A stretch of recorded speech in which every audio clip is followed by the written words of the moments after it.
Donald made the sides of thin strips of wood, whilst Uncle Jim cut out the paper. We will now bind the paper to the frame with paste, said Uncle Jim, and make the tail with string and bits of paper.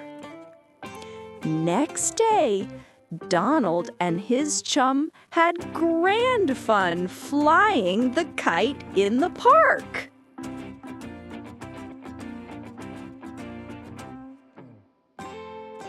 Donald made the sides of thin strips of wood, whilst Uncle Jim cut out the paper.